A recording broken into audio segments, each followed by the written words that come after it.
Good afternoon and welcome. I'm Kim Vandeveer, the chairman of the MIT faculty.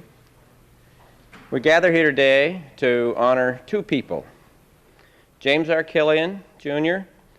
and Professor Noam Chomsky. The Killian Award is the highest award that the MIT faculty bestows upon one of its own.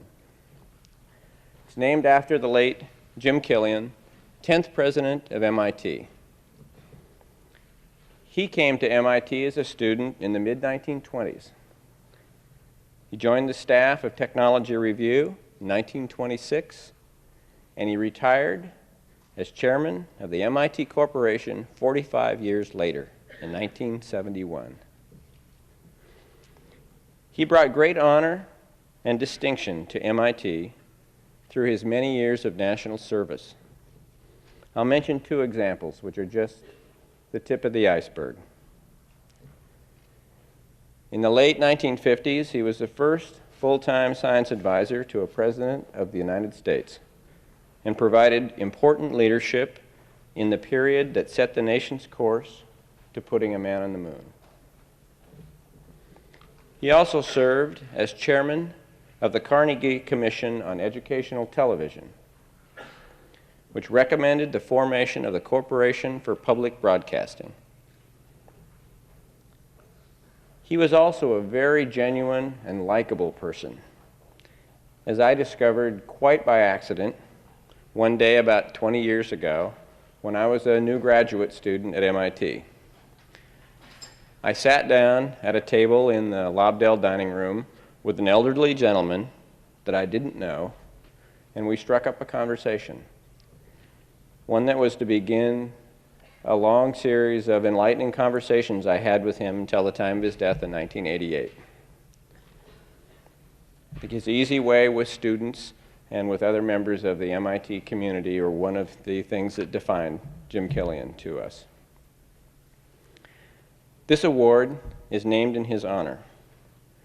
We bestow it upon a faculty member each year who has also brought honor and distinction to MIT. Professor Chomsky has been doing so for 37 years as a member of our faculty. Professor Chomsky, would you come to the stage, please? In preparing for today, I did one small piece of research on Professor Chomsky, which I'd like to share with you. With the help of the MIT library staff, I was able to determine how often he is cited in the Arts and Humanities Citation Index. As of the last time the statistics were compiled, we discovered that he is in the top 10. It happens that none of the others are still living. He is the most cited living author. I thought you might like to know the names of the company he keeps. They are in order: Marx, Lenin,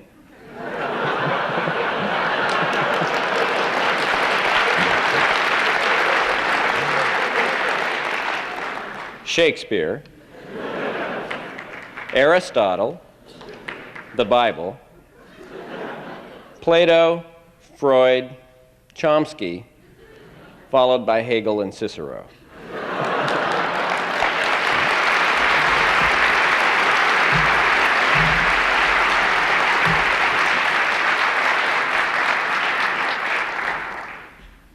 I would like to read from the award. It says, "The president and faculty of the Massachusetts Institute of Technology have the honor to present the James R. Killian, Jr. Faculty Achievement Award to Noam Chomsky, and to announce his appointment as Killian Award Lecturer for the academic year 91-92. In recognition of his extraordinary contributions to linguistics, philosophy, and cognitive psychology, one of the foremost thinkers of this century, he revolutionized the study of language and of the human mind. His books, monographs, and articles constitute major milestones in the history of linguistics. An inspiring teacher, he has trained scholars who are among the most important contributors to the discipline. His presence here has greatly enriched MIT. Professor Chomsky, the microphone is yours.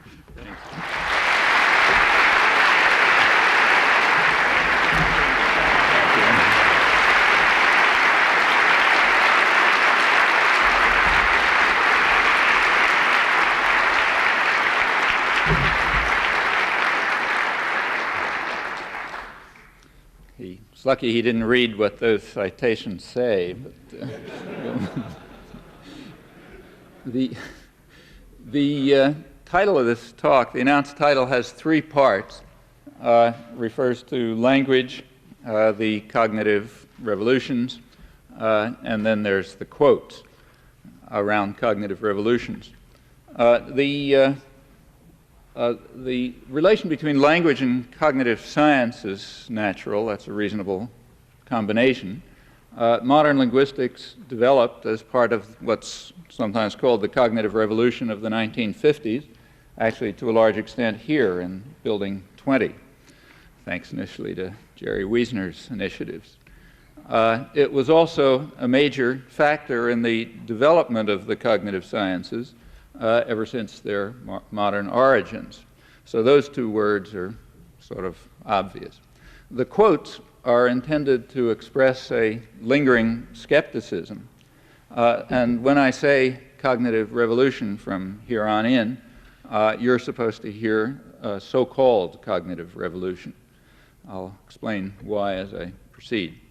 The skepticism that I feel does not have anything to do with the actual work that's done in the various areas of cognitive science.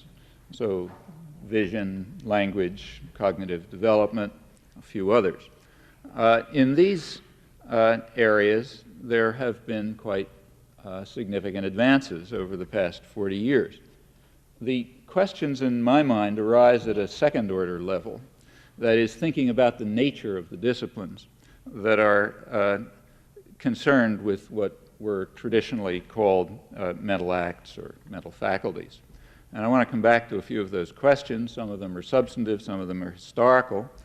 First, a few words about the contemporary cognitive sciences and the cognitive revolution as they look to me. And let me stress that others don't see it this way at all. This is not intended to be a survey, but rather a rather personal point of view. George Miller, who was one of the leading figures and founders of the modern field, in a recent article, he traced the modern cognitive sciences back to a meeting in 1956 held in Cambridge. I can't remember whether it was here or at Harvard, but one or the other. It was a meeting of the Institute of Radio Engineers, which had a series of papers on experimental human psychology, which made use of information theory and signal detection and other then pretty new ideas. It had a paper of mine on language, which outlined some of the basic ideas of generative grammar. It had another paper on problem solving and reasoning. It was a paper by Herb Simon and Al Newell, simulation of theorem proving in elementary logic. And he argues that that confluence of research papers essentially initiated the modern field. Well, there were some shared ideas among the participants. One shared idea was a kind of shift in perception or perspective toward the disciplines, a shift which is not terribly surprising now, but was pretty striking at that moment. The shift was away from the study of behavior and the products of behavior, such as words or sounds or their arrangement in texts, a shift from that focus toward the study of the states and properties of the mind and the brain that enter into human thought and action. From the first point of view, which overwhelmingly prevailed at the time, behavior and its products were regarded as the object of study. From the second point of view, what later came to be called the cognitive sciences, behavior and its products were of no particular interest in themselves. They simply provided data which would be interesting insofar as it served as evidence for what really concerns us now, the inner workings of the mind, where the phrase mind here simply is a way of talking about relevant properties and states and processes of the brain. The data of behavior and texts and so on, from this point of view, are to be used alongside of other data, whatever might turn out to be useful, say electrical activity of the brain, but it has no inherently privileged status, and it's not the focus of interest. That's a shift. It's a shift away from what was called behavioral science or structuralism or statistical analysis of texts, and a shift towards something that might properly be called cognitive science. In my personal view, it was a shift from a kind of natural history to at least potential natural science. Now, that shift was highly controversial at the time, and it still is. And in fact, if you were to use such measures as amount of government funding, it would still be very much in the minority. But I think it was the right move. Well, that was one kind of shared interest. From independent points of view, there was no communication among the people prior to the meeting. A second shared interest was an interest in what we might call computational representational systems. That means a way of looking at mental activities and mental faculties, at what the brain is doing, to looking at them as a kind of a software problem. That is a study of the mechanisms, but viewed from a particular abstract perspective. Analogies can always be misleading, but one might compare this approach to, say, chemistry about a century ago, where there were notions like valence or periodic table or organic molecule and so on, but they were not grounded in the basic physics of the time. They did, the results, however, and the ideas did provide guidelines for what turned out to be quite radical changes in physics that were necessary to accommodate these ideas. Chemistry was never actually reduced to physics. It would be more accurate to say that physics was expanded in a certain sense to chemistry. Similarly, computational representational theories of the brain attempt to establish states and properties that have to be accommodated somehow in the brain sciences, and might well provide, as far as they're correct, they might well provide guidelines for inquiry into mechanisms. It's possible, again, that they may provide guidelines for what will have to be radical changes in the way that the brain and its processes and states are conceived. How two approaches to the natural world will be unified, if ever, can never be guessed in advance, really. It could be reduction, as in the chemistry, as in, say, the biology-chemistry case, more or less. It could be what you might call expansion, as in the physics-chemistry case, or it could be something else. Crucially, there's nothing mysterious about any of this. It seems to me, at least, to be just normal science at a typical stage before unification of several approaches to some area of inquiry, some topic in the natural world before they're unified. Well, again, that was and remains highly controversial. Assuming it anyway, how can we proceed? You can look at the brain or the person from a number of different points of view. Let's begin by taking what you might call a receptive point of view. So we think of the brain, say, as being in a certain state. A signal reaches the brain. It produces some kind of symbolic representation of the signal, internally, presumably, and it moves to some other state. If we focus on the interstate transitions, we're looking at problems of learning, or maybe more accurately, growth. If we focus on the input signal and the symbolic representation of it, we're looking at perception. If we focus on the initial state of the system prior to any relevant signals, we're looking at the biological endowment, the innate structure. We could trace the processes back further.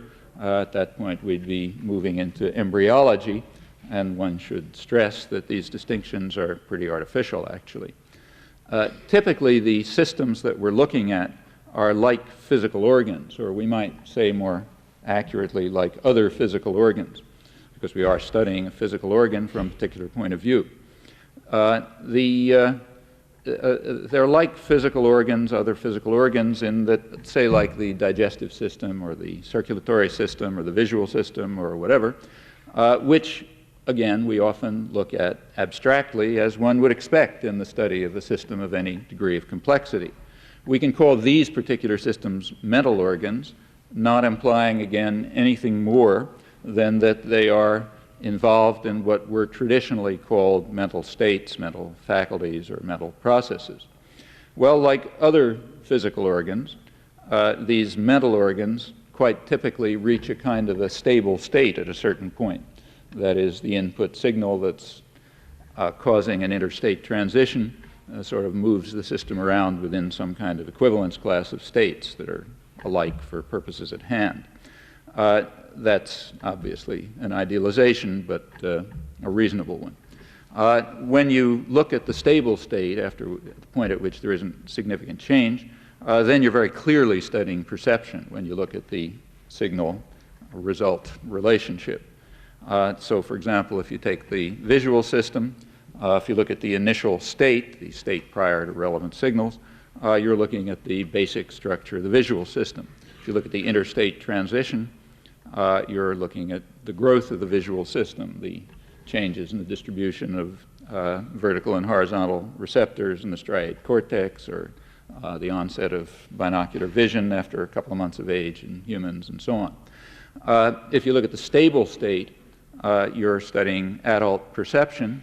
Adult perception, of course, has some kind of access to systems of belief about the world.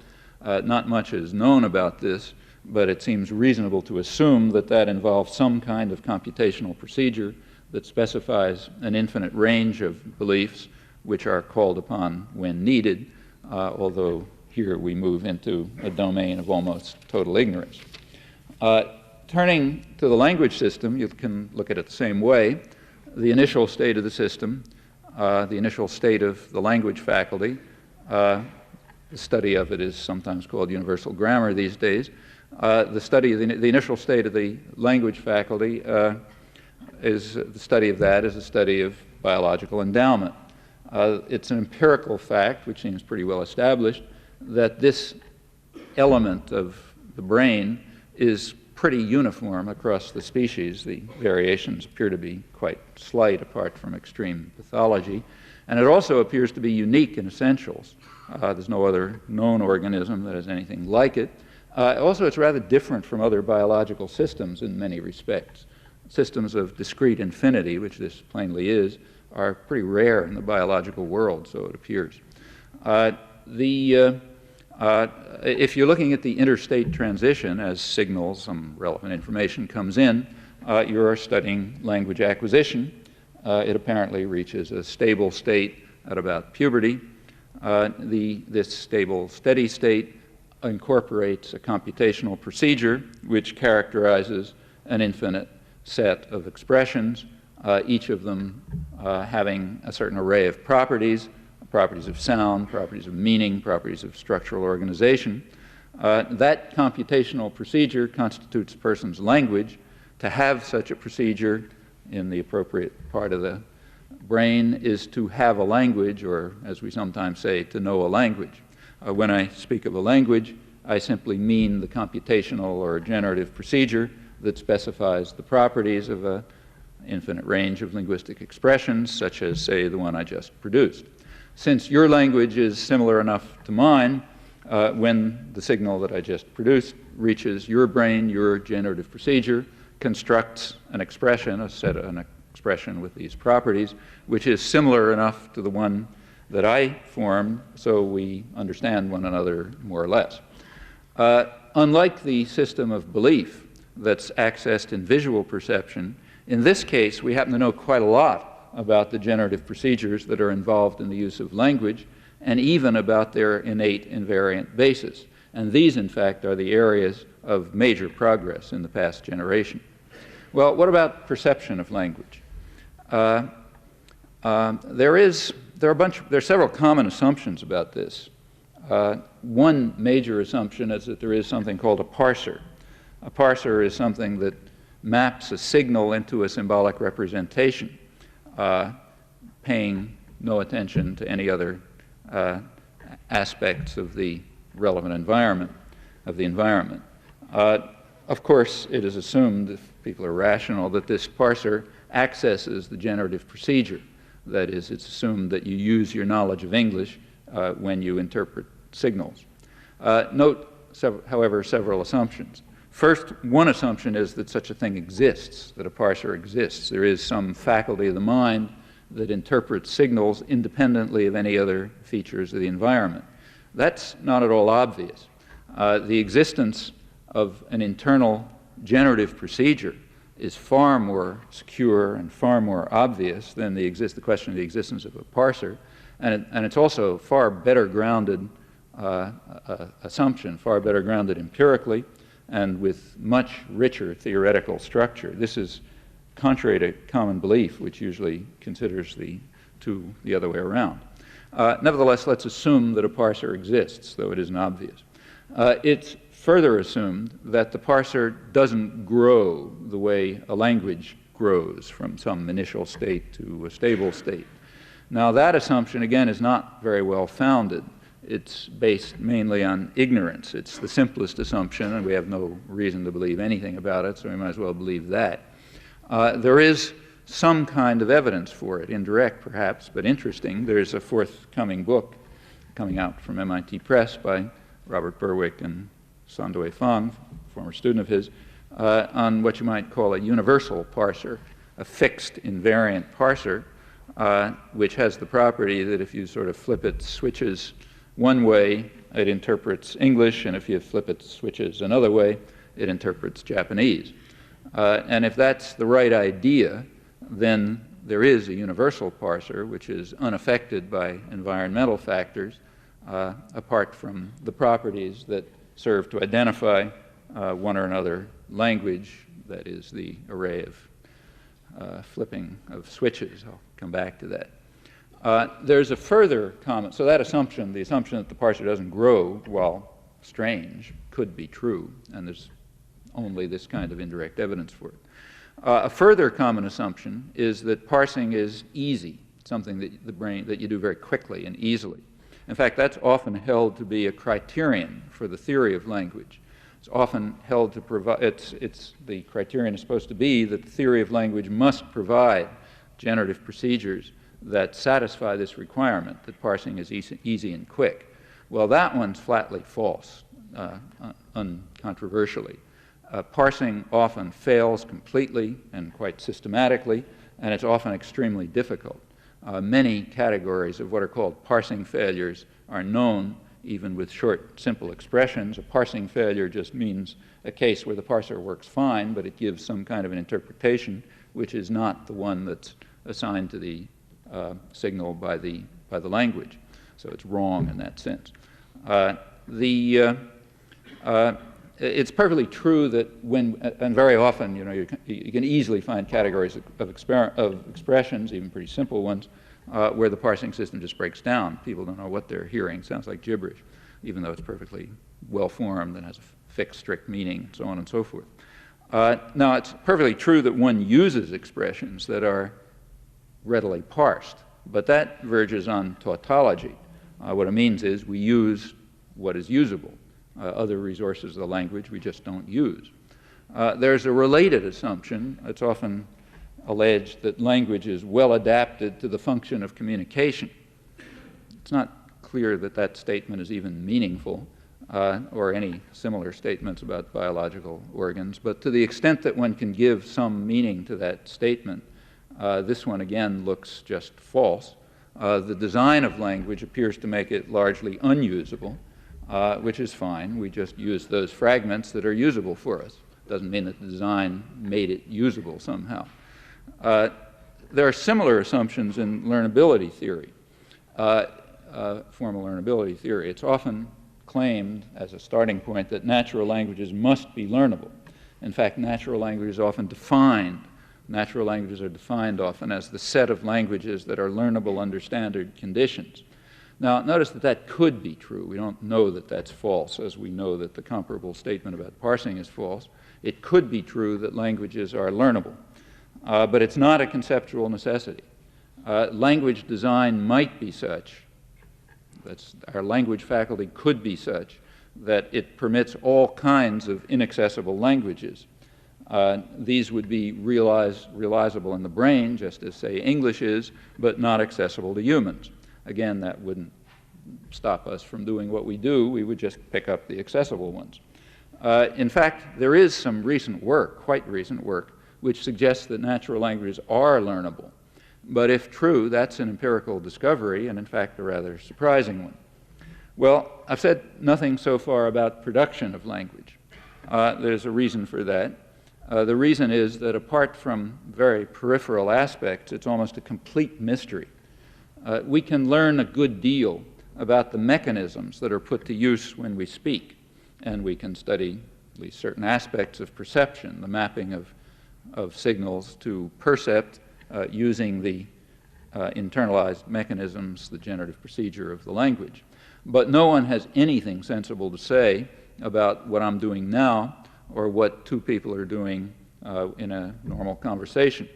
It was observed centuries ago that the normal use of language has quite curious properties. It is unbounded, it's not random, it is not determined by external stimuli, and there's no reason to believe that it's determined by internal states. It's uncaused, but it's somehow appropriate to situations. It's coherent.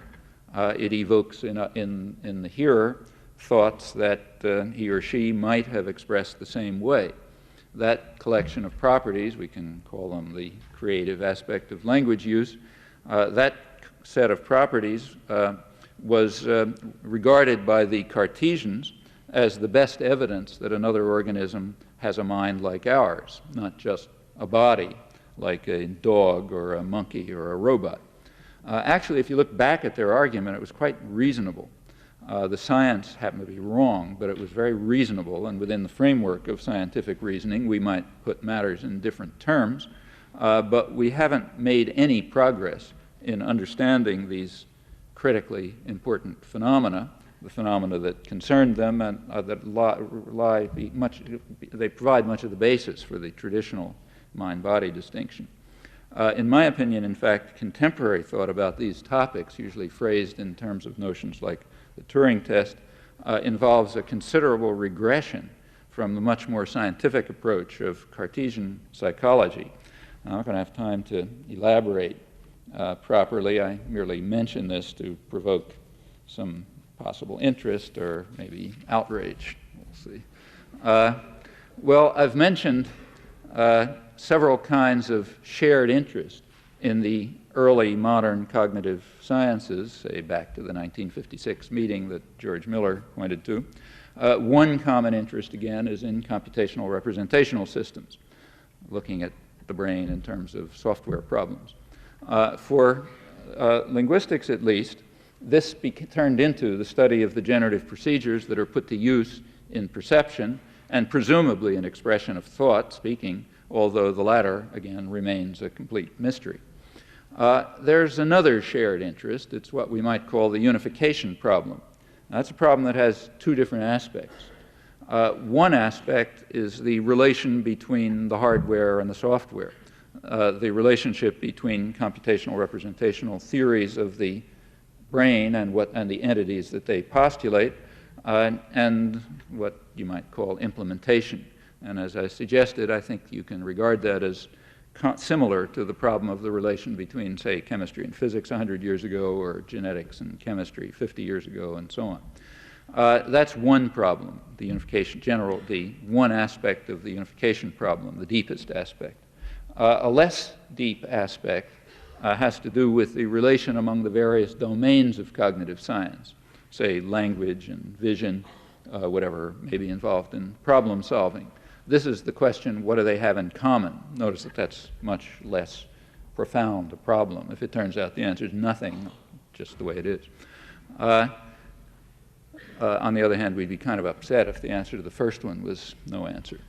Well, at this point, some of my skepticism begins to surface.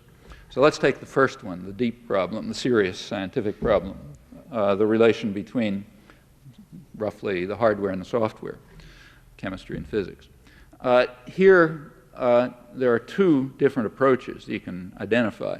One approach, let's call it naturalistic, goes kind of like this. It says the mental organs are viewed as computational representational systems, and we want to show that they're real, that their statements in these theories are true.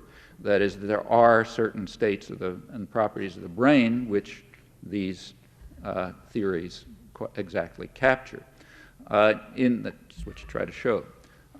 The mental organs can also be viewed in other ways. For example, you can look at them in terms of cells or atoms. Or more interestingly, for the moment, you can look at them in terms of electrical activity of the brain, so-called event-related potentials, ERPs. Now, rather surprisingly, there's some recent work which shows quite dramatic and surprising correlations between certain properties of the computational representational systems of language and of ERPs, evoked potentials. For the moment, these ERP measures have no status apart from their correlation with categories of expressions that come out of computational representational theories. That is, they're just numbers sort of picked at random. They don't have any, because there's no relevant theory about them that says you should look at these numbers and not at some other numbers. In themselves, in other words, they're curiosities. Still, it's interesting because there are correlations to rather subtle properties that have emerged in the attempt to develop computational representational theories which explain the form and meaning of language.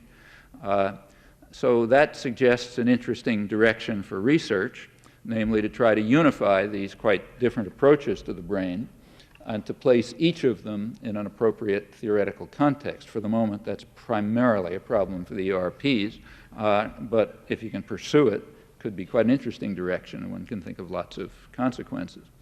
Well, the same is true of the relation between CR systems, computational representational systems, and physiology, at least in principle. Here it's just in principle because in practice at present we don't really have much to look at there except from the theories of the computational representational systems. But here, whatever the difficulties may be, we seem to face ordinary problems of science before the typical situation when alternative approaches there's no understood way to unify them or connect them. Well, there's a different approach to this unification problem, which actually dominates contemporary thinking about cognitive science, not necessarily the actual work, but the thinking about what it amounts to. This approach is to divorce the study of mental organs from the biological setting altogether, and to ask whether some simulation can essentially fool an outside observer. So we ask whether the simulation passes some rather arbitrary test called the Turing test, but Turing test is just a name for a huge battery of possible tests. And so we pick out one of those kind of at random.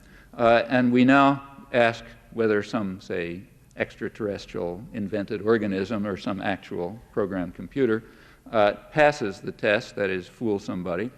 And people write articles in which they ask, how can we determine empirically whether an extraterrestrial or a programmed computer or machine can, say, play chess or understand Chinese?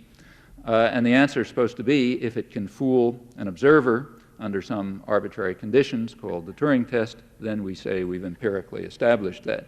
Actually, you may have noticed last November there was a big splash about a running of the Turing test over at the Boston Computer Museum together with the Cambridge Center for Behavioral Studies and a quite distinguished panel.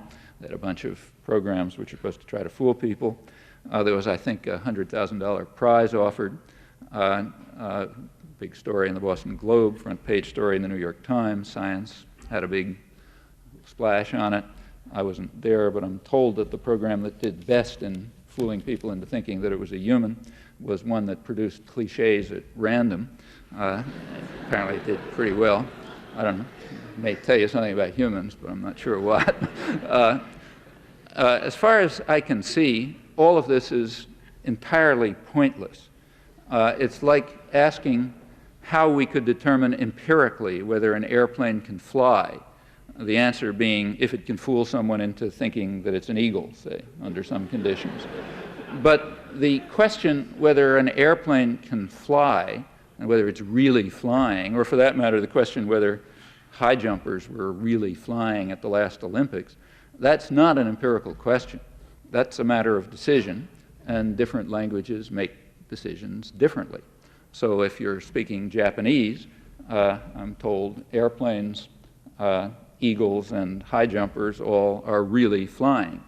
If you're talking English, airplanes and eagles are really flying, but humans aren't, except metaphorically. If you're talking Hebrew, eagles are flying, and neither airplanes nor humans are, but it's just a matter of, there's no substantive issue involved. There's nothing to determine, no question to answer. Simulation of an eagle could have some purposes, of course, say learning about eagles, or maybe solving some problem in aerodynamics. But fooling an observer under some variety of the Turing test is not a sensible purpose as far as I can see. As far as I'm aware, there's nothing like this in the sciences.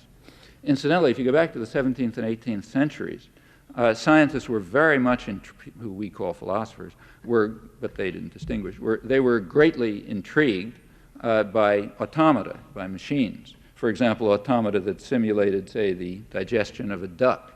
But their goal was to learn about ducks, not to answer meaningless questions about whether machines can really digest, as proven by the fact that they can fool an observer, who's just, say, looking behind a screen or something, however they may be doing it.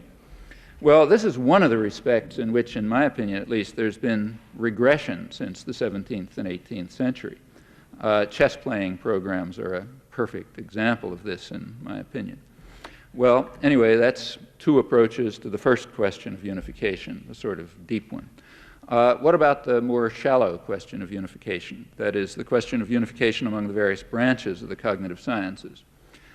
Is there any real commonality among them? Well, that doesn't seem entirely obvious. So take what you might think of, what you might call physical organs below the neck, metaphorically speaking, meaning not the ones we call mental. Say, take the circulatory system and the digestive system, visual system, and so on. These are organs of the body in some reasonable sense, viewed abstractly. And that's a normal way to study any complex system. The study of these abstract organs does fall together at some level, we assume, presumably at the level of cellular biology, but it's not at all clear that there's any other level, that is, that there's some kind of organ theory at which these systems are unified, maybe, but it's not obvious. Well, the brain is scarcely understood, but to the extent that anything's understood about it, it appears to be an extremely intricate system, heterogeneous, with all kind of subparts that have special design and so on. And there's no special reason to suppose that the mental organs are unified in some kind of mental organ theory above the level of cellular biology, that is, above the level at which they may fall together with the circulatory system and so on. If there is no intermediate level, no such unification, then there is no cognitive science, hence there was no cognitive revolution, except for similarities of perspective, which could be quite interesting, in fact. Well, there are various speculations about this question. In fact, they go right back to that 1956 meeting. One general line of speculation is that the mind is what's called modular. That is, that mental organs have special design, like everything else we know in the physical world. The other approach assumes uniformity, that there are what are called general mechanisms of learning or thinking, which are just applied to different domains. They're applied to language or to chess and so on. And as I say, these differences, they didn't exactly surface, but they were more or less implicit at the 1956 meeting. The paper on generative grammar took for granted modularity, that is, a rich, specific genetic endowment, the language faculty, special system, and no general mental organ theory. The Newell-Simon approach, the study of the logic machine, that took for granted the opposite position, That is, that there are general mechanisms of problem solving which are quite indifferent as to subject matter. In their case, theorem proving, but equivalently chess or language or whatever. And you can trace these different intuitions back quite a way, quite back hundreds of years, in fact. They're very lively today in the discussions about connectionist work, for example. My own view is that the evidence is overwhelmingly in favor of the highly modular approaches. There are only a few areas where we have any real insight, and these invariably seem to involve quite special design. Possibly there are some unifying principles, but about these, if they exist, nothing much is understood. Again, that's a minority view, but I can only tell you the way it looks to me. Even internal to the language faculty, there seems to be quite highly modular design. So let's distinguish roughly between what we might call grammatical ability, meaning the ability to produce properly formed expressions, and conceptual ability, that is, to produce expressions that somehow make some sense, and pragmatic ability, that is, the ability to use expressions in some way appropriate to the occasion. Well, these capacities have been discovered to be dissociated developmentally, like one can develop and the other's not, and selectively impaired under injury. And their properties are quite different, and they seem to be radically different from what we find in other cognitive systems. So even internally, just at the most gross look, we seem to find modularity, and when you look more closely into subsystems of language, they just seem to behave rather differently. I don't see why this should surprise anyone. It's exactly what we find about every other biological organism, so why shouldn't it be true of the brain, which is maybe the most complex one around, but it's considered a very controversial position. Again, I stress, as far as I know, all the evidence supports it, and it shouldn't be surprising. Well, on the other, just how modular is the language faculty? That's an interesting question. It doesn't seem so special that it's linked to particular processing systems. Here, study of sign language in the last decade or so, maybe 20 years, has been quite interesting. Rather surprisingly, it seems that sign language, the normal language of the deaf, sign language is localized in speech areas of the brain in the left hemisphere, not in the visual processing areas, which you might expect, since you see it, you don't hear it. That's shown pretty well by aphasia studies and, again, ERP studies. Also, it turns out that children who are acquiring sign language in a natural setting go through steps, at least in the early stages, which have been studied, that are remarkably similar to the acquisition of spoken language, and timing and everything else. They even override obvious iconic properties of visual symbols. So pointing is overridden and given a symbolic interpretation. Furthermore, acquisition of sign language turns out to be quite different from acquisition of communicative gestures. There's even one case on record of spontaneous invention of sign language by 3 deaf children who had no environmental model and no stimulus at all as far as anyone can be determined. That's the perfect experiment. The system that these 3 kids constructed has very standard properties of natural language, natural spoken language, and the developmental stages also appear to be similar. That looks like about a pure expression of the language faculty unaffected by experience. And it suggests that however modular the system may be, it's not so modular that it's keyed to a particular mode of articulation or input. What's now known suggests that the language faculty simply grows a language, much as other organs of the body grow, and it does so in a way largely determined by its inner nature, by properties of the initial state. External events doubtless have some kind of an effect, like I'm talking English, not Japanese, but a rational Martian scientist who is looking at us would probably not find these variations very impressive. And the language that grows in the mind appears to be at least partially independent of sensory modality. Well, at this point, we're moving towards serious inquiry into modular architecture of mind and brain in some of the few areas where it's possible to undertake it, and with some surprising results. Well, one last element of skepticism about the cognitive revolution has to do with just how much of a revolution it was. In fact, to a far greater extent than was realized at that time, or is even generally recognized today, the shift in perspective in the 1950s recapitulated and rediscovered some long-forgotten ideas and insights from what you might call the first cognitive revolution, which pretty much coincided with the scientific revolution of the 17th and 18th centuries. Now, the Galilean Newtonian revolution in physics is well known. The Cartesian revolution and its aftermath in psychology and physiology is not very well known, but it was quite dramatic. And it had important effects, had important consequences. It also developed some of the major themes that were taken up again since the 1950s, primarily in the areas of language and vision, which are perhaps the most successful branches of contemporary cognitive science as well. Now, this first cognitive revolution, though it had a great deal of interest, and there's much you can learn from it, it did face barriers, and in fact they were insuperable barriers. So, for example, in the study of language, it came to be realized soon enough that human language is somehow a process, not just a dead product. It's not a bunch of text, it's some process that goes on. Furthermore, it's a process that makes infinite use of finite means, as Wilhelm von Humboldt put it in the early 19th century. But no sense could be made of these ideas, and the inquiry aborted for well over a century.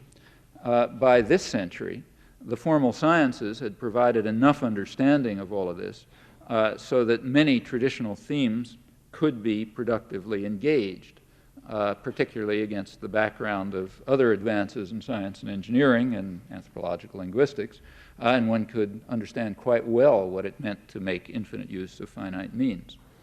Well, let's turn to a quick look at some of the kinds of questions that arise and some of the kinds of answers that can be offered with respect to language specifically. So take something that everybody knows, start with something really trivial, very simple. So take a simple phrase like, say, brown house. You and I have generative procedures which are more or less similar, and these generative procedures determine what we know about this expression. For example, we know that it consists of two words. We know that those two words have the same vowel for most speakers.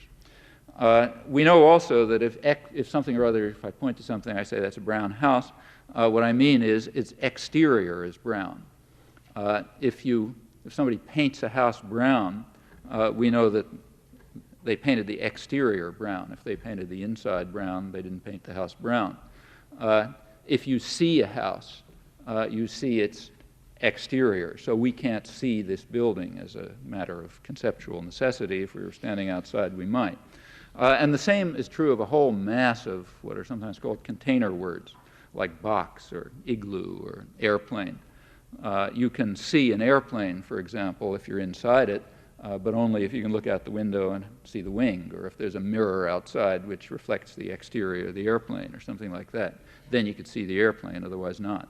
The same is true with invented concepts, even impossible concepts. So say take a spherical cube. If somebody paints a spherical cube brown, that means they painted the exterior brown, not the interior. All of these, a house that's set and all these things are exterior surfaces, which is kind of curious to start with. However, they're not just exteriors. So suppose two people, say John and Mary, are equidistant from the exterior regarded as a mathematical object. Suppose they're equidistant from the exterior, but John is outside it and Mary is inside it. We can ask whether John, the guy outside, is near the house or whatever it is, and there's an answer depending on current criteria for nearness, but we can't ask it about Mary. We're not near this building, no matter what the criteria are. It's not just an exterior. It's an exterior plus something about a distinguished interior. However, the nature of that interior doesn't seem to matter very much. So it's the same house if you, say, take it and fill it with cheese or something like that. You change the exterior, it's the same house, hasn't changed at all. On the other hand, and similarly, you can move the walls around and it stays the same house. On the other hand, you can clean a house and not touch the exterior at all. You can only do things to the interior. So somehow it's a very special combination of an abstract, though somehow concrete interior with an abstract exterior. And of course, the house itself is perfectly concrete. Same is true of my home. That's also perfectly concrete, but in a quite different way. If a house is a brown wooden house, it has a brown exterior surface, but it doesn't just have a wooden exterior. It's both a concrete object of some kind and an abstract surface, as well as having a distinguished interior with weird properties. Well, proceeding further, we discover that container words, like, say, house, have extremely weird properties. Certainly there can't be any object in the world that has this combination of properties, nor do we believe that there is. Rather, a word like house provides a certain quite complex perspective for looking at what we take to be things in the world. Furthermore, these properties are completely unlearned, hence they must be universal, and as far as we know they are. They're just part of our nature. We didn't learn them, we couldn't have learned them. They're also largely unknown and unsuspected. Take the most extensive dictionary you like, say the big Oxford English Dictionary that you read with a magnifying glass, and you find that it doesn't dream of such semantic properties. Rather, what the dictionary does is offer some hints that allow a person who already knows almost everything to pick out the intended concept. And the same is true of words generally, and in fact the same is true of the sound system of language. They are largely known in advance in all their quite remarkable intricacy, hence they're universal, a species property. The external environment may fix some details, the way the Oxford English Dictionary can fix a few details. But language acquisition, and in fact probably a good deal of what's misleadingly called learning, is really a kind of biological growth where you kind of fill in details in an extremely rich predetermined structure that just goes back to your nature. Very much like physical growth, or as I think we should say, other aspects of physical growth. Well, if you look at the structure of more complex expressions, then these conclusions are just reinforced. Again, let me take pretty simple cases to illustrate. So take the sentence, say, John ate an apple, and drop out the word apple, and you get John ate. And what that means, everybody knows, is John ate something or other. So if you eliminate a phrase from the sentence, you interpret it as something or other. John ate means John ate something or other, more or less. Take the sentence a little bit longer, but not much. John is too stubborn to talk to Bill. Well, that means John is so stubborn that he won't talk to Bill. And just as in the case of John ate an apple, drop the last phrase, Bill, and we get John is too stubborn to talk to.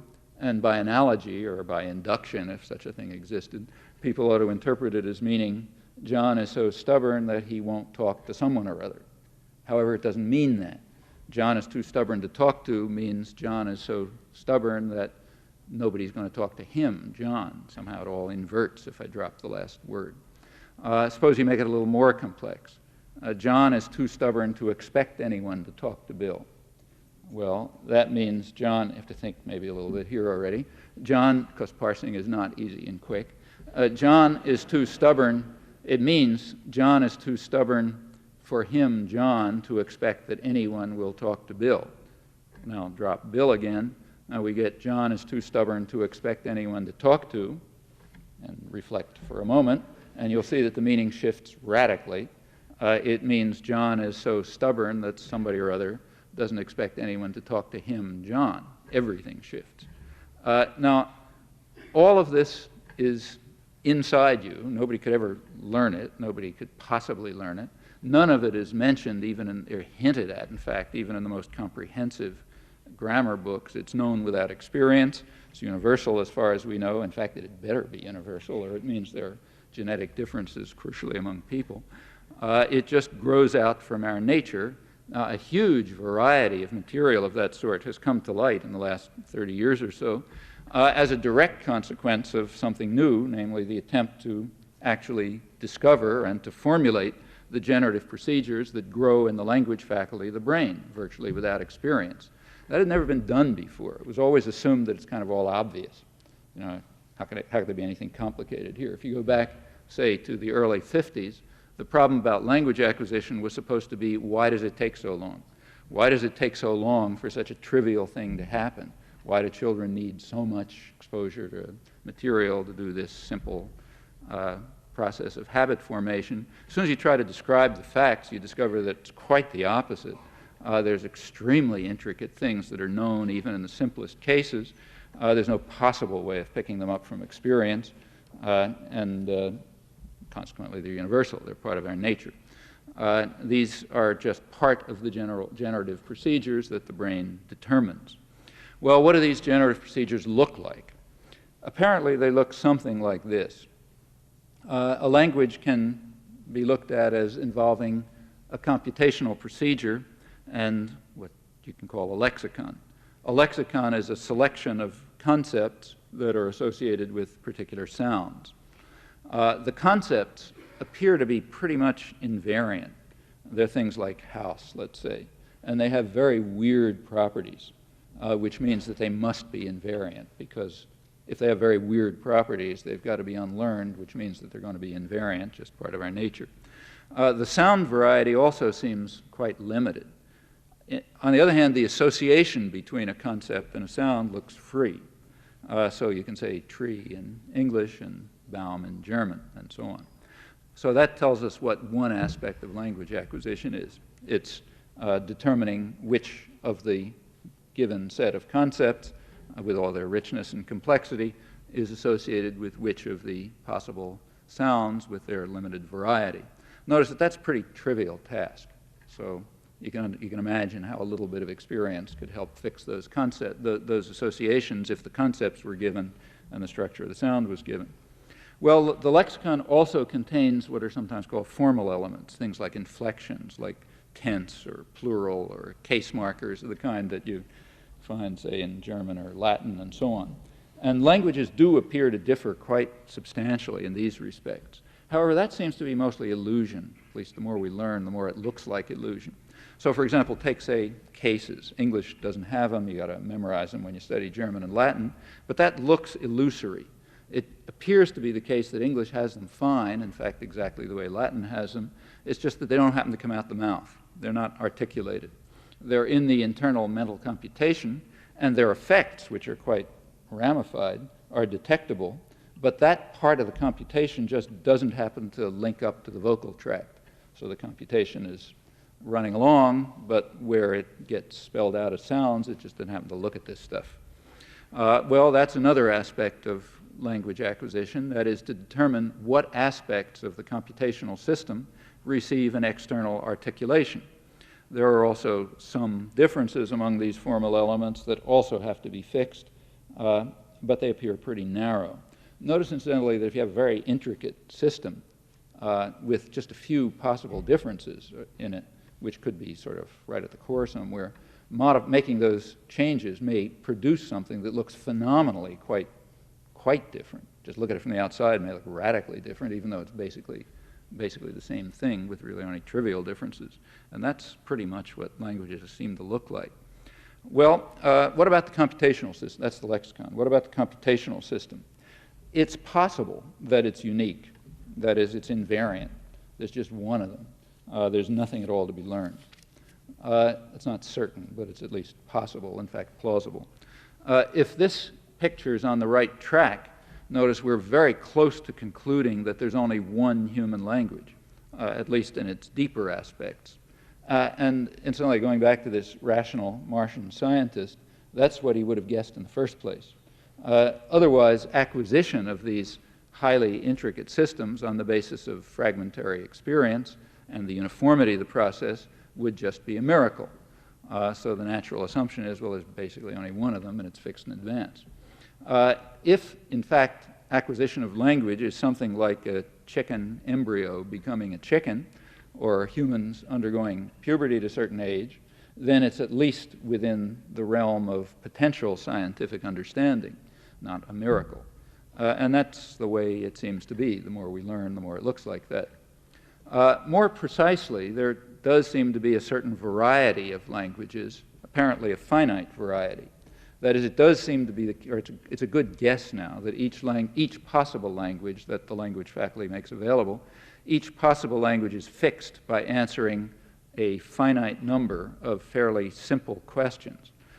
You can look at the system as being sort of like a complex wired up thing, which is just given, with a switch box associated with it and a finite number of switches. You can flip them up, you can flip them down. You do that on the basis of the answer to one or another of these questions, and they've got to be pretty simple questions.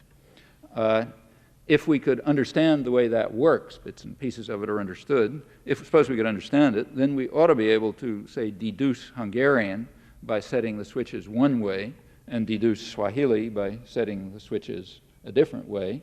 The questions must be easily answered for empirical reasons. Children do it highly efficiently and very fast, and with very little evidence, pretty much the way they grow. It follows that languages are learnable. That is, if this is correct, it follows that, as I mentioned before, languages in fact are learnable, which is an empirical discovery and a pretty surprising one. No reason why it would have had to, no biological reason why it would have had to be true, but it looks as though it may be true, largely because the variety is so restricted. Well, assuming that to be true, we now have the following situation. Languages appear to be learnable, which is surprising, but languages appear to be unusable, which I don't think is surprising at all.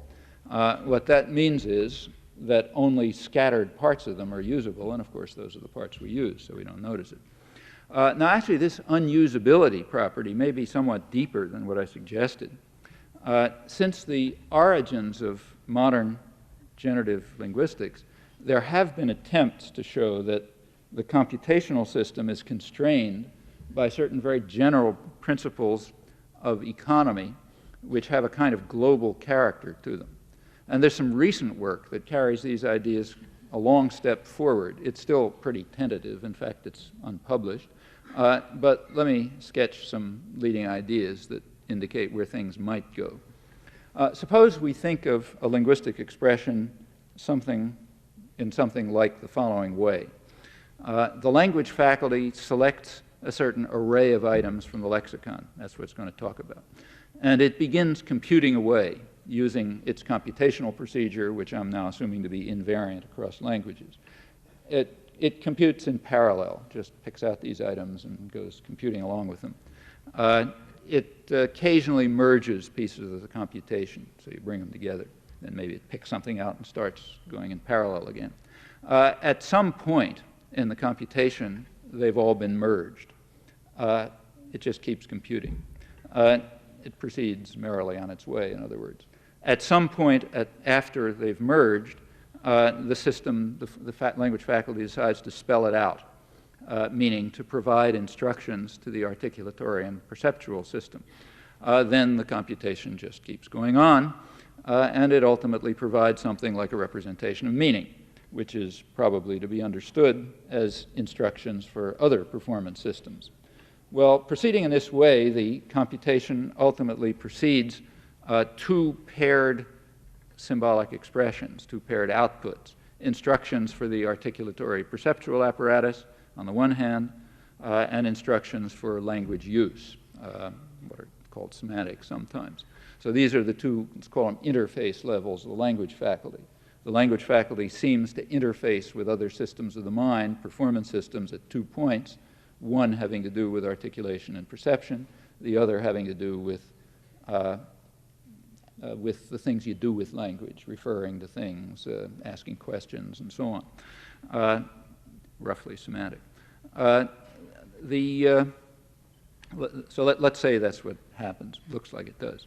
Now, of these various computations, only certain of them converge in a certain sense. The sense is that the two kinds of outputs, the phonetic instructions, the articulatory perceptual system, and the semantic, actually yield interpretable instructions. Like they might compute along and end up with an output that doesn't yield interpretable instructions. In that case, if either one of them fails, we say that it doesn't converge. Now, looking just at the convergent derivations, the convergent computations, those that yield interpretable paired outputs, some of them are blocked by the fact that others of them are more economical. That is, they involve less computation. Now, here you've got to define amount of computation in a very special and precise sense, but it's not an unnatural sense.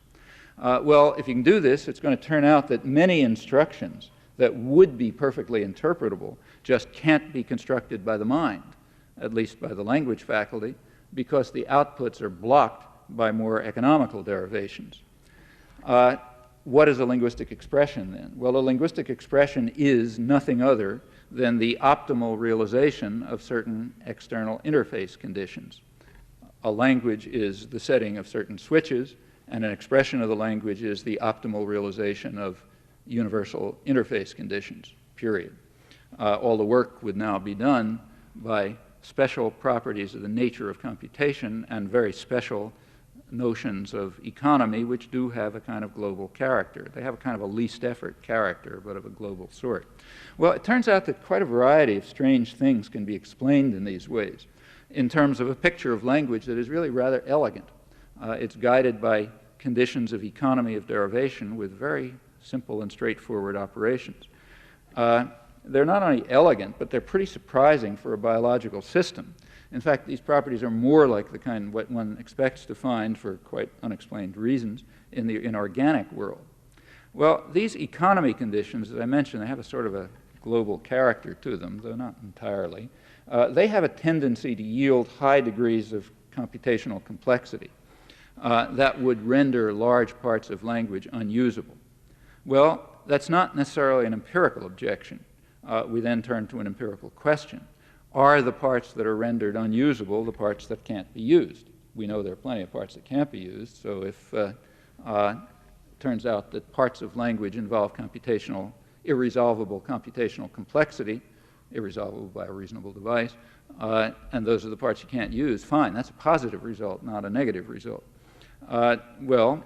What we might discover then, if this continues to look as promising as I think it does now, what we might discover is that languages are learnable, because there isn't much to learn, that they're unusable in large measure, but that they're surprisingly beautiful, which is just another mystery if it turns out to be true. Thanks.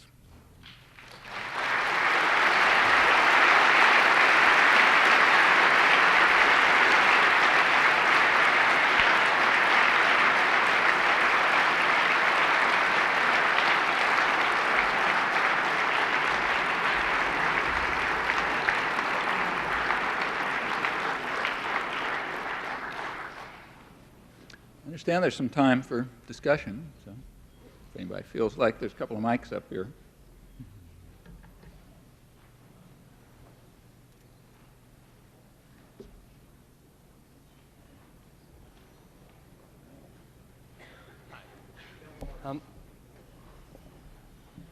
Can't see. Should I go ahead? Oh, okay. Do you have a mic? Go ahead. Okay. You sort of touched on my question with your last couple of statements. Do you think, how well do you think the what we want to express maps with what is expressible through language? Do you think there are maybe easily computable things that can't get through? And do you think this has some implications for other forms of expression, music? Well, that's an interesting question. The question is, how much of what we think, can we articulate?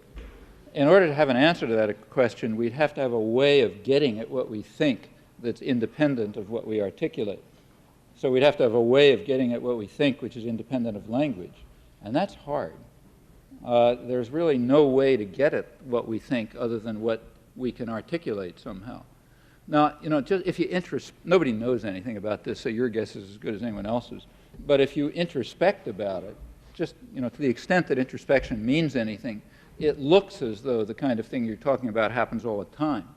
So it's a common experience, at least, whatever it means, in a conversation, for you to say something and realize that's not what you intended, and you try it again, and you listen to that one, and maybe it was a little closer, but not quite, and then you try it again, or maybe somebody suggests something, and finally you get it out, and yeah, that was what you intended. Well, it's hard to make sense out of that experience unless there's something going on in there that's not expressed linguistically, some kind of thought or something, and you're trying to figure out a way to articulate it. However, what that means, nobody knows, because we don't have any way of getting at the thoughts other than by the articulations. If you could figure out a way of doing it, that would be interesting. Phil?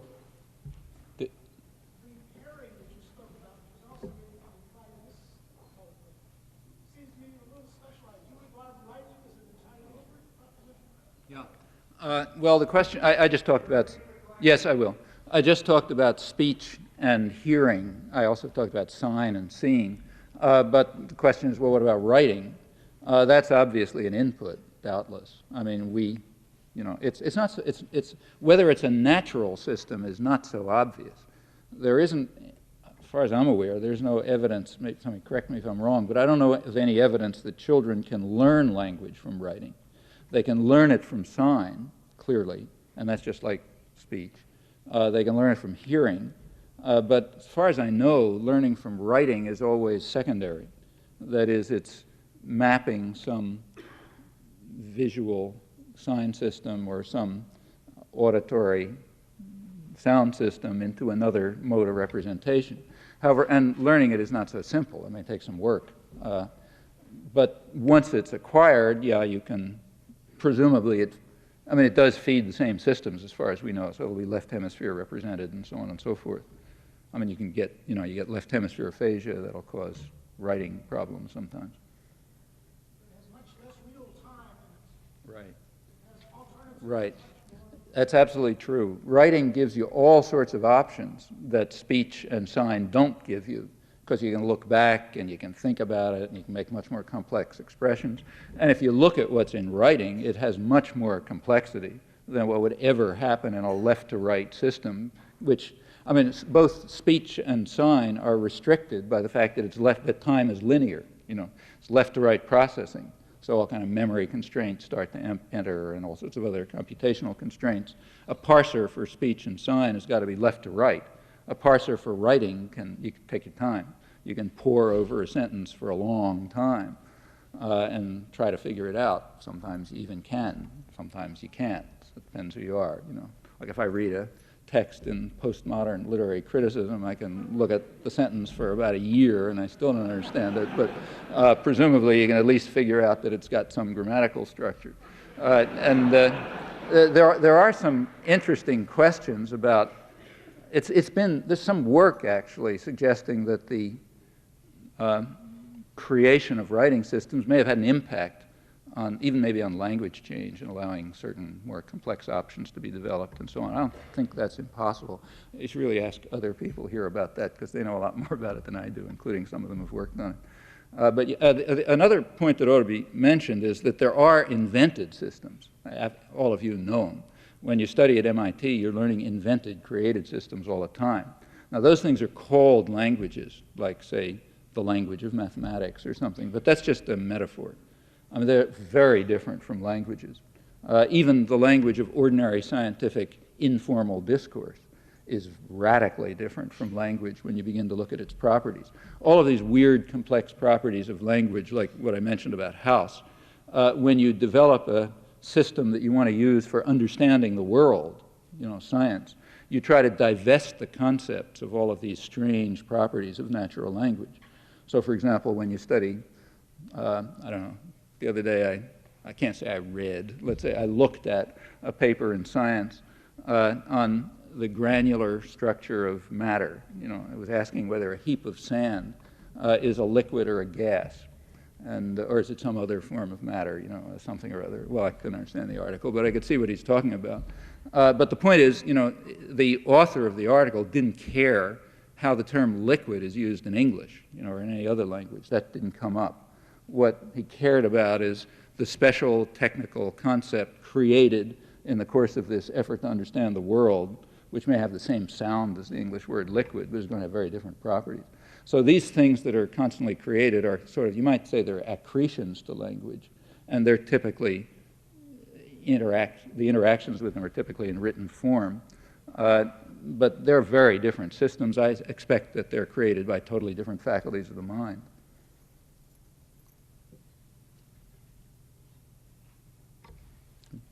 If people would like to come up to the mics, it'll be a little easier. One of the Japanese philosophers said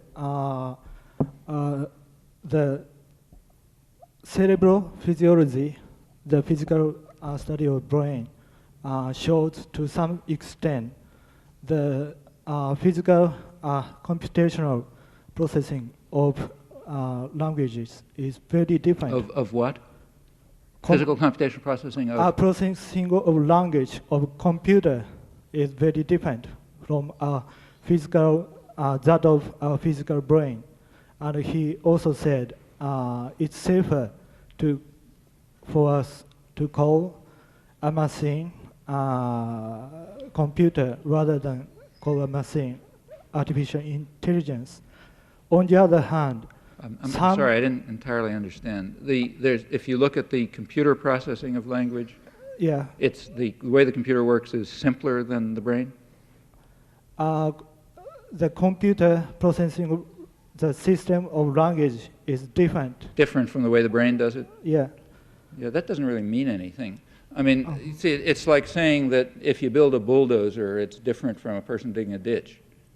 Yeah, I mean, people are going to use, if you write a computer program to do something, whether it happens to be like the way humans do it is kind of, maybe, I mean, it depends what your purposes are. If you're writing a computer program to simulate some aspect of human thought, say translating English or something, then it better be like the brain. Otherwise, you're just doing the wrong thing. It's like creating a model for some other physical system and getting it wrong. On the other hand, if you're building a computer program to do something because you just want the thing done, well, then it's like constructing a bulldozer to dig a hole. You don't care whether people do it that way or not. And on the other hand, some current theory of syntax is too much care for the... Is too?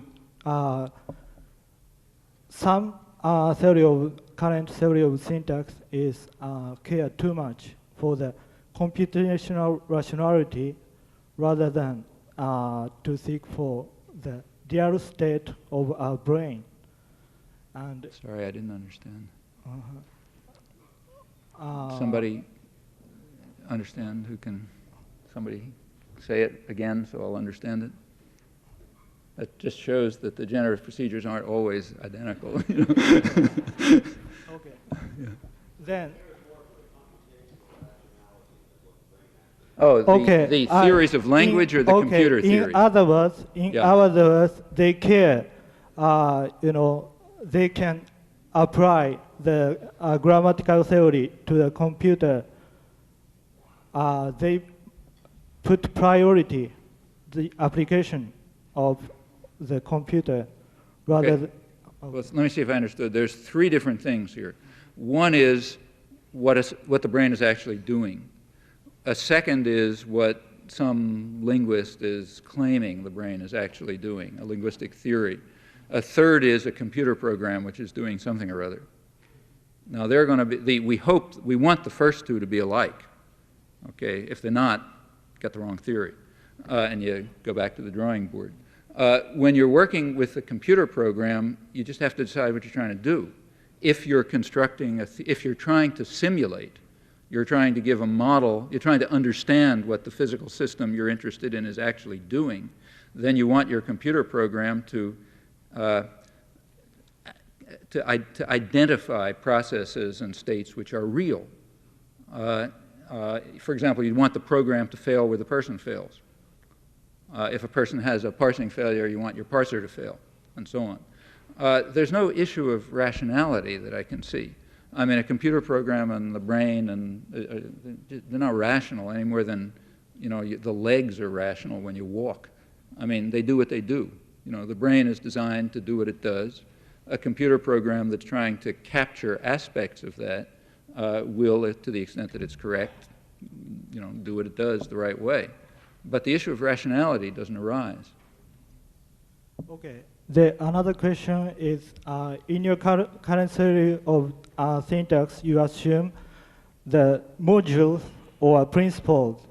And I wonder, what is you assume there exists such a kind of system in actual... in reality, yeah. In our brain. Right. Okay. So when you construct the theory of syntax, you assume, you assume you're probably wrong, like when you're doing any kind of science. But you make a guess that says, I hope I'm right.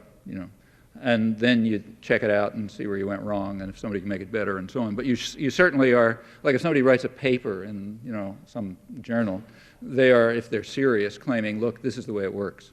This is the way the brain really works. Probably they're wrong because we usually turn out to be wrong, but you try to get better the next time around. On the other hand, you certainly are claiming that's the way it really works. Same if you construct a theory of organic molecules or anything else. You're claiming, yeah, that's the way it really works. I know I'm probably wrong, but I'll claim that that's the way it works, and then I'll see if I make some progress.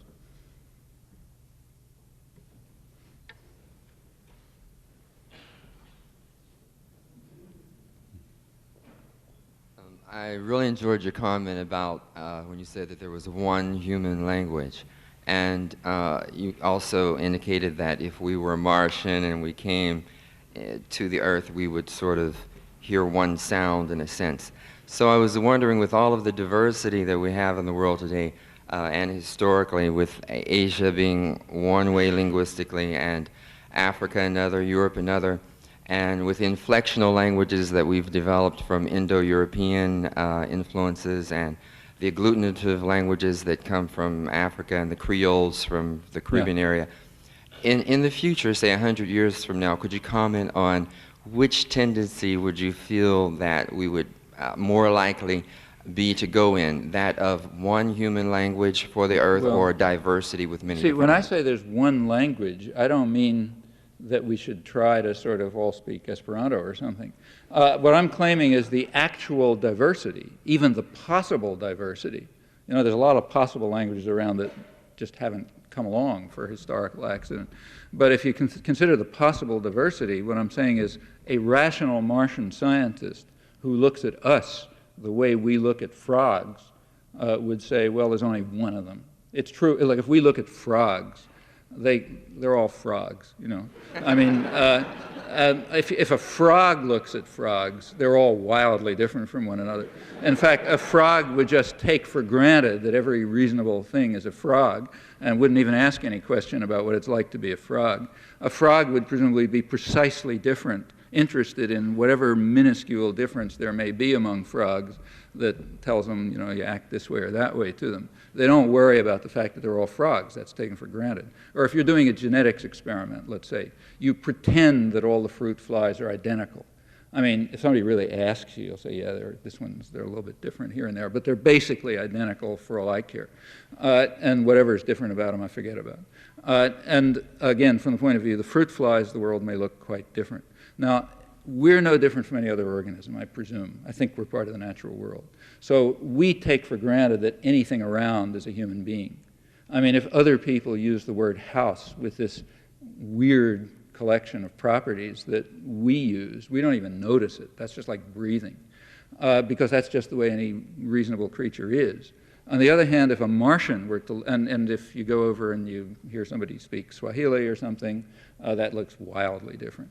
On the other hand, I'm suggesting that if a Martian were to look at us, or if we were capable of looking at ourselves, as we can, you sort of abstract yourself away from being a human being and you try to become a scientist. You can't get out of your own skin completely, but you try. Look at us the way we would look at frogs or fruit flies, and I think what you discover is we're remarkably alike. All of this diversity is really pretty superficial. It goes back to very similar structures, in fact, so similar that this diverse range of languages may very well have only one computational procedure and only slight variations among it. And the set of concepts with all their richness and intricacy, most of which is undreamt of, nobody even knows what it is, that probably is going to turn out to be alike. Now, of course, there will be differences, and in our lives as human beings, we'll be very much interested in the differences. But in our lives as scientists, we'll say they're all the same. That's what I mean. I see what you mean. In other words, were you saying that you made the example of the container nouns, and yeah. I believe you said if we look upon it from the exterior, well, we have a very see the weird difference. way of looking at containers, a way which is extremely complex. So complex, in fact, that there couldn't be a physical object that has any of the properties that that has the collection of properties that we assume when we talk about them. Well, that doesn't mean we're confused or anything like that. It just means that the language resources we have compel us to look at the world from a very strange perspective. And we all do it that way because we're human. Frogs do it their way because they're frogs. Now, there are also slight differences among us, like English and Swahili, but they look slight. Now, about the diversity of languages, chances are it's going to move towards uniformity, but that's for completely other reasons. That's because a lot of people get murdered and, you know, power spreads and that sort of thing. So languages are, in fact, disappearing, but that's like the way biological diversity is being reduced. Thank you. That's the question I want to ask you about, the future of language. I talk to people from other countries and I ask them what they listen to on the radio in terms of music. And it's all English-based pop music. The publishing industry seems to be going in the direction of English language universal throughout the world. There are countries that have set up organizations to protect their languages. I know the French government has such an organization, particularly when, what was it, pinball machines in France became les flippers. Are we going toward a future where English will be the universal language? Well, you know, that's a question at a different dimension altogether. That has to do with, that's a question of power, you know, and that's a different set of issues arise. My guess is not. I mean, in some respects, the world's becoming more diverse. For example, I don't have any statistics, maybe somebody knows, but I wouldn't be at all surprised if the number of, say, scientific papers being written in German and Japanese is increasing, not decreasing. You go back to, say, early 50s, they're probably writing in English, because the U.S. is so overwhelmingly dominant. If you're not writing in English, you don't exist. But that's probably, I'm sure some of you know, maybe Phil knows or something, but I suspect it's more diverse now. And if real development takes place in other places, I would expect it to continue to be diverse in that respect. Also, you know, while there is a tendency to, I mean, take, say, the European community, or take Europe altogether, while Europe is in a way, at one level, unifying, it's also splitting all over the place. We read about it in Eastern Europe, where, you know, there's a different country emerging every village by now. But it's happening in Western Europe, too. I mean, Scotland is moving towards, you know, there's a big pressure towards independence. Actually, it's even happening in the United States. I was giving some talks in Alaska a couple of weeks ago, and I discovered to my amazement that the governor of Alaska was elected on an independence ticket. Apparently, everybody thinks he's a total crook, but they voted for him because he was calling for Alaskan independence, and that's what they want. They want to get away from this business down here. So I think one also finds, you know, very disintegrating factors in the world system towards people trying to identify communities that they can belong to, you know, or feel part of, or something like that. And that leads to, I mean, there's been a lot of revival of languages that were dying. I think it's awfully hard to predict. It depends on complicated economic and social and political processes that we don't have any, at least I don't have much understanding of. I heard a report of evidence on brainwaves that if you're hearing in English or seeing in English a table, your brainwave pattern is different than if your natural language is German. Is that because we always give them an oral element, or is it a difference in visual element, or what causes this difference? Well, I don't know those results, but if there's anything like that, I suspect it would be picking up something about the input system. It's extremely hard to believe that, I mean, first of all, I don't think there's any technology or understanding around that would enable you to identify the conceptual structure of English versus the conceptual structure of German in anything like, say, electrical activity. If you can, I don't know, maybe, again, I'm sure some of you know much better than I do, but if there's anything involving, say, electrical activity, the brain, that is distinguishing a German word from an English word, it's probably picking up the physical input, like the articulation, which of course are radically different.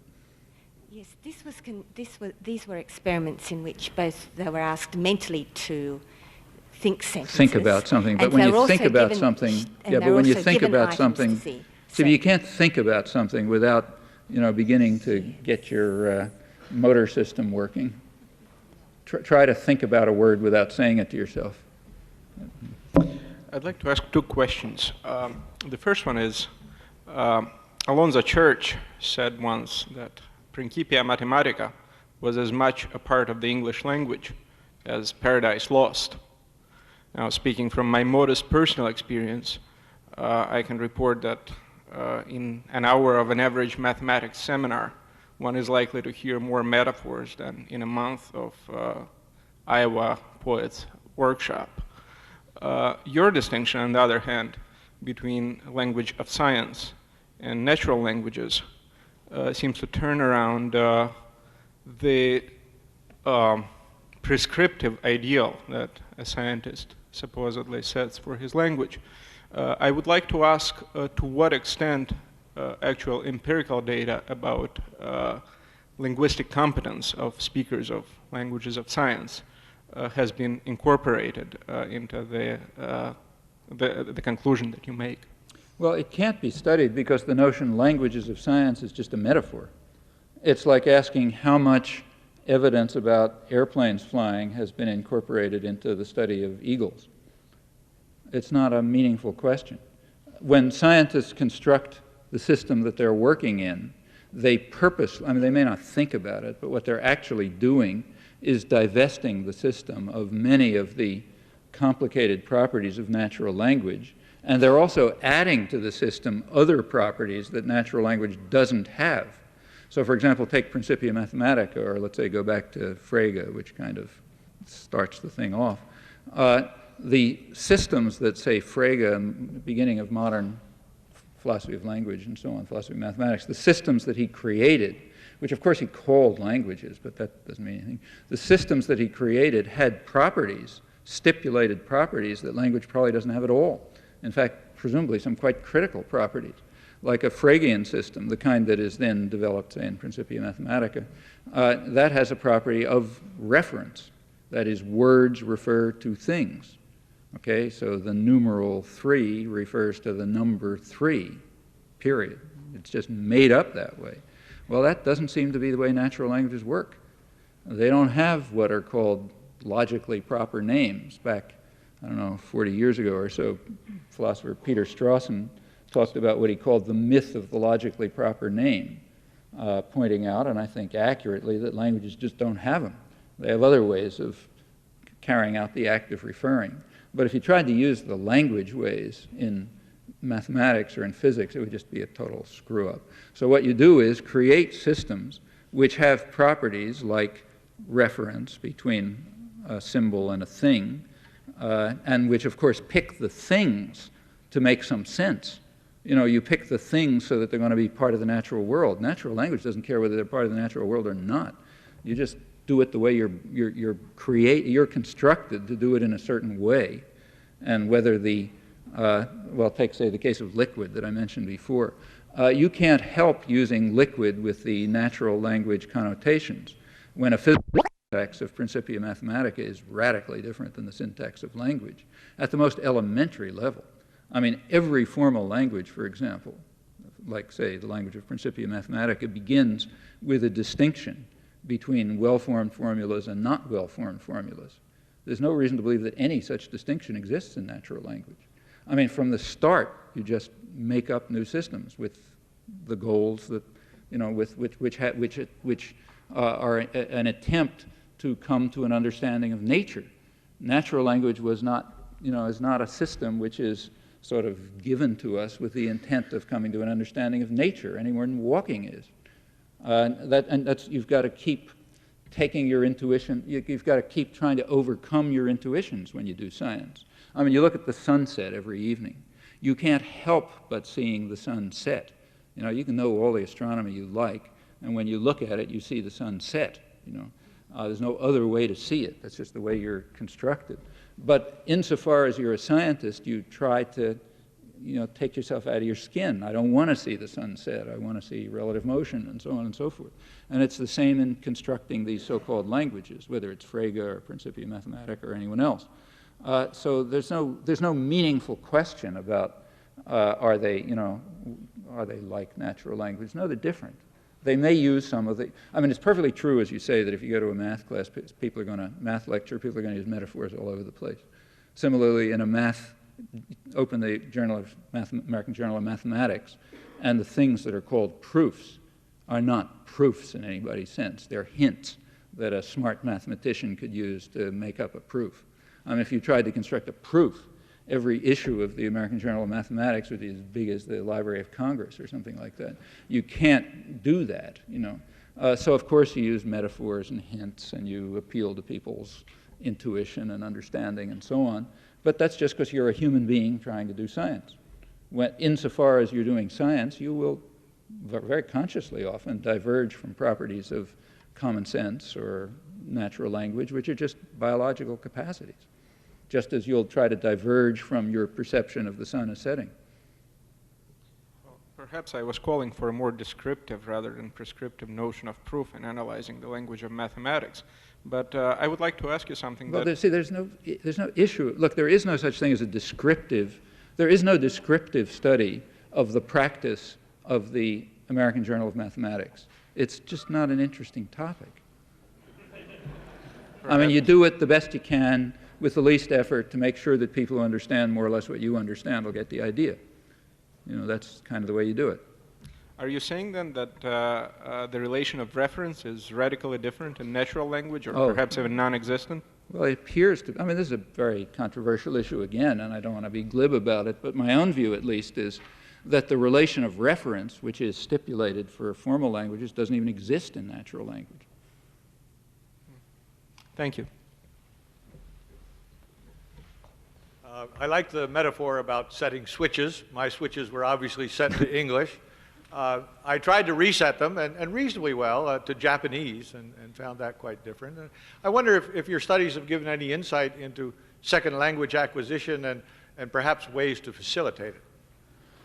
Mine haven't. There are people here who work on second language acquisition.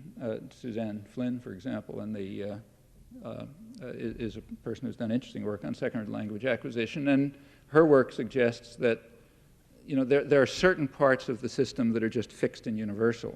Then there's other sort of peripheral parts where you got to set the switches.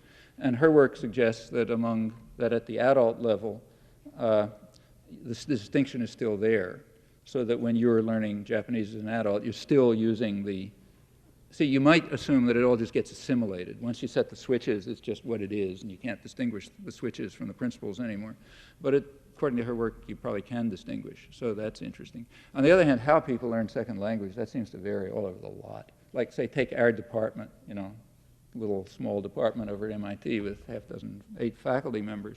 We happen to have in the department 2 people who are at opposite extremes in the human race in their capacity to learn second languages. One is me, who is at the extreme of total incapacity. The other is Ken Hale, who picks up second languages the way a child does, and it's like a miracle. And how this happens, nobody knows. Nobody has the slightest idea. People just differ. I suggest we take one last one. Okay. And give you a break. I hate to be the last question. I hope I don't disappoint anyone. I was wondering if there's some practical difficulty with constructing a theory about language that requires language to articulate the theory. Is it self-referential? Is that some sort of contradiction, using language to talk about language? Is there a problem? I don't think so. I mean, you can get confused. It allows for confusion. But if you sort of keep your head straight, there isn't a real problem. For one thing, when a linguist talks about language, a linguist is doing something like a chemist talking about the world. That is, you're making up other systems which are going to have special properties that scientific systems have. I mean, you're going to use English words, but of course, if you go to physics class, they also use English words. Like they use the word, I mean, it's kind of like, a physicist will use the word work and energy, but you're supposed to understand that they don't mean what you mean out in the street when you say it's too much work to finish my homework or something. You don't mean that, you mean some other thing. And that kind of problem does arise, and you're right, it does arise in a somewhat greater form when the thing you're talking about is maybe your own language. But it's mostly a matter of, just one of those extra burdens of possible confusion that you have to try to sort out. There's no intrinsic difficulty.